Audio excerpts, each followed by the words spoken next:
What is up, guys? Truman here, and I'd just like to announce that I've been talking into the camera for a sum total of 5 minutes. So excuse me if I sound a bit annoyed. I'm trying to keep a smile on my face, but inside I'm just like, what's up, guys? Truman here, and today it's going to be one of my first videos getting back into some of my more informative posting videos instead of just posting about all sorts of other random stuff.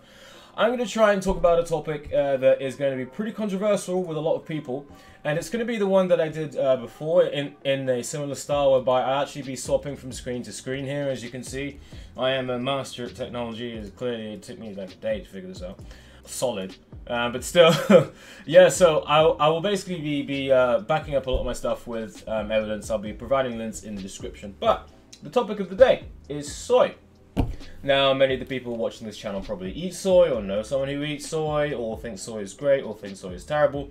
I just wanted to give my own opinion about it and just show some of the evidence about it, because I'll just say it right now, I would not touch soy even if you paid me, depending on how much, obviously. But you know what I mean. I would not touch. It is not something that I would want to include in my diet for multiple reasons. What I will say though is that soy has not been soy in Western society and cultures is basically being eaten the wrong way. I don't know how to say this any more or less smart.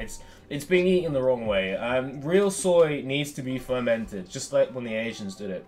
When you ferment soy, then it's edible without all the health issues that I'm going to get into. First of the issues that I have with soy, but no, before that, why is soy so bad? So there's been a lot of controversy around soy recently, or since its inception. And the main controversy around soy, one of the original ones, was that soy basically contains a compound called isoflavonoids. These are basically estrogen mimickers. And as you know, estrogen is a very important hormone in the both function of men and women. Most likely, more women than men in terms of their menstrual cycles and everything else. By the way, if I'm sniffing, it's not because I have a cold, it's because I managed to get a piece of jerk seasoning lodged right up in my nostrils. I don't know how to get it out. So yeah, I'm going to try and sniff a bit less. But yeah, so basically, soy contains a compound that mimics estrogen.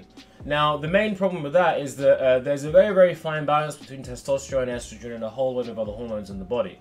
And when one hormone goes out of whack, then all the other ones have to compensate. So you have all sorts of symptoms like from infertility to mood issues to menstruation to missing menstruation to dropping in testosterone. But I'll get into all that later. So that is, quite frankly, one of the core arguments as to why there are a lot of people who are basically against soy, mainly because of those effects. And one of that, I'm going to start with the men here, is that it actually causes a drop in testosterone. That basically soy has been shown to produce, to reduce the amount of testosterone in men. Like I said, this is the same reason that I said before, whereby if you introduce too much estrogen into the system, what's going to happen is that the testosterone is going to get out of whack. So as it says here, many researchers have found that phytoestrogens have adverse effects on both the production and utilization of hormones in males, and also testosterone has been used. Soy has been used to artificially simulate low testosterone in animals. So if you ever want to get an animal like a rat to have very low testosterone, you basically feed it soy. And this is the main reason why I think there's this whole soy boy phenomena out there, whereby soy generally does have an adverse effect on testosterone. Now, like I said, I'll be providing all the information and links in the bottom, but this is just one of numerous research papers, and it goes back and forth. I'm just giving you my advice and my own opinion about it. So, back to the men's side again, or just anyone in general. It's also very bad for bodybuilders, because as it says here, basically soy protein, as compared to other proteins, basically is not as complete, as in it doesn't have the correct balance of branch chain amino acids needed in most proteins. What this means is that basically your body is going to be trying to get the BCAAs from different sources, and so it will reduce the gains that you get. So you may well be exercising and taking soy protein, and you may well be seeing gains, but ultimately it's not going to be compared to the gains of if you were to take, say, like a whey protein, or like my personal favorite, a hemp protein. So this next one's a bit more controversial and a bit more morbid as well. This one, basically, soy stimulates breast cancer growth in women. It's been shown that 2 of the phytoestrogens I'm not even going to pronounce that, have been linked to breast cancer growth. Now, this has been done in numerous studies where it's been shown this, but basically what the issue is that when a woman has more estrogen in the system, it can actually cause breast tissue to grow out of control. And as we all know, what happens when you have cells growing out of control, you basically get cancer and tumor growth and everything else. So having too much soy actually does increase your risk of getting cancer, unfortunately, specifically breast cancer. It has been linked to prostate cancer in men as well. Now, the main way I think to avoid this, like I said before, is just to reduce or eliminate the soy that we have in our diets. But if you don't want to do that, then you're going to have to ferment the soy. And I'm going to be showing you how to do it, or more specifically, the different types of soy, and then I'll link you to a site whereby it can actually show you how to ferment it. And I'll be talking about why that's why that's important as well. The next one is just a general observation, because any sort of food that's been highly processed contains very large amounts of toxins that are actually involved in the actual processing, like pesticides. You have heavy metals, you have formaldehyde, you have all sorts of other stuff that basically gets bound up in the actual processing itself and ends up in the end product. Now, soy goes through so many different processes just to get it to your plate, but by then it's filled with, like I said, glyphosate, it's full of heavy metals, it's full of pesticides and all sorts of other stuff. And this relates especially to GMO soy. Now, GMO soy, this is mainly for people who are in America. GMO soy is probably one of the worst things that you can eat. In general, genetically modified foods you need to be staying away from like the plague, because the body simply cannot use them, and they cause all sorts of mutations in the DNA, and they really mess up the liver because the liver can't do it. Case in point, if you are into soy, soy has basically been shown to be toxic to livers, kidney, and reproduction. I will send a link to the bottom. Basically, like I said before, genetically modified soy, this is genetically modified soy we're talking about, actually will alter the DNA of the people who are eating it.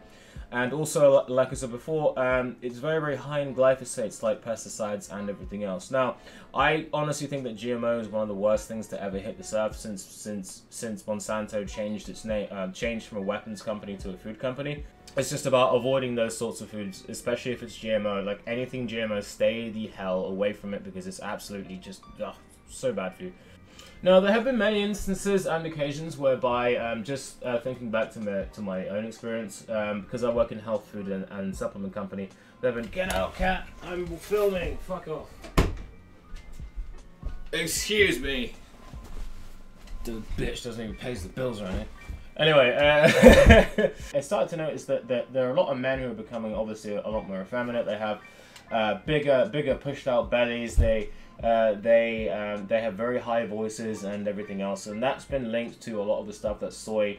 Basically, it's been linked to very low testosterone. Now, I have nothing against veganism, but I think that there's so much stuff that vegans do that is just shouldn't be done as a vegan. As in, like I said, not fermenting the actual products to actually make them edible, eating the wrong ratio of carbohydrates in the meal, so everything is either A, carbohydrates, or B, sugar, and all sorts of other stuff. But that actually requires its own video. But whenever I see a customer coming in and they're like, oh yeah, I need to actually, you know, buy some soy or whatever. One, I've never seen a single woman who buys these soy supplements coming back and saying that they work. They always come back and they buy something else. Two, and that's basically for menopause and whatever. And two, a lot of the men that I see, they already know that soy protein is bad and they avoid it. And the only men that I actually see buying soy protein and soy products are men who have just started in the weightlifting business, and there's some in the weightlifting, or they're trying to lift, basically. Men who want to lift because they're tired of having people saying, "Do you even?" Basically, those sorts of people, they will come in and they'll pick up the soy protein because it's cheap, and then I'll literally just look them right in the eye and just be like, "Put that down." I'm like, why? Put it down. You don't want that. So, oh, I heard soy is good for you. No. Do you want man boobs? No. Put it down. But that's enough ragging off without ragging off. My brain is still putting itself back together from the last week of carnage. I've destroyed my body the last week. It's hilarious. So that's enough ragging on about soy. What I said originally about how soy can be consumed if it's fermented, there's a reason for that, because soy contains a lot of what's called anti-nutrients, which Goes back to in my older video when I was talking about the teeth healing video, when I was saying the reason why you need to soak the nuts is because they have these things called anti-nutrients or counter-nutrients or whatever. They are basically a plant's natural evolutionary defense mechanism to say, if you're eating me, I'm going to kill you slowly. And it basically does that by preventing whoever's eating it from basically digesting nutrients, increasing the chance of them getting sick, and reducing the chance that they will then eat the plant in the future, or even be alive in a few generations to keep eating the plant. It's actually quite ingenious, really. Gluten also has that issue as well. But soy contains a lot of these counter-nutrients, which basically is one of the reasons why it's so hard for your body to break it down, unless it is fermented. So let's look at the types of fermented stuff. You have stuff like natto, which is a really great fermented food. I've always wanted to make this. Apparently, it's one of the highest sources of vitamin K2, but it's just really hard to make, and it kind of smells. But still, I will make it later on. Tempeh, which a few more people have heard of, and miso. It's a fermented soybean paste. All this stuff you can find like in Asia. So yeah, get a plane ticket to Asia and you'll be fine. No, I mean like you can make all this yourself. Or you can find it in certain stores. But it was the Asians that really knew how to properly eat it. This is why I say to people, like, if you want to eat soy, you got to eat it properly. Otherwise, you will have health issues down the line. They may not come now, or they may be here now, and you're not really like acknowledging them. Or the amount of soy that you're eating is so small that your body has the ability to basically counteract those negative anti-nutrients and everything else that's in there. But anyway, yeah, that's been my 2 cents on why I do not like soy. Like I said, I am not against any sort of form of diet. I am an individualist, so anything that you do that works for you, that's great. Just make sure that you arm yourself with the research. I'll be linking all the research below, whereby you can check out all the links to the sources and stuff like that. But I encourage everyone to research what I'm saying, because I'm not a doctor, I'm not giving medical advice. I'm just saying, if you're a man and you don't want man boobs, or if you're a woman and you don't want breast cancer, it's probably good to, if you're eating large amounts of soy, to stop that and at least put some in a cupboard and cover it in bacteria and heat it up and then eat it. But still, that's all I've got to say. Freeman out, and peace.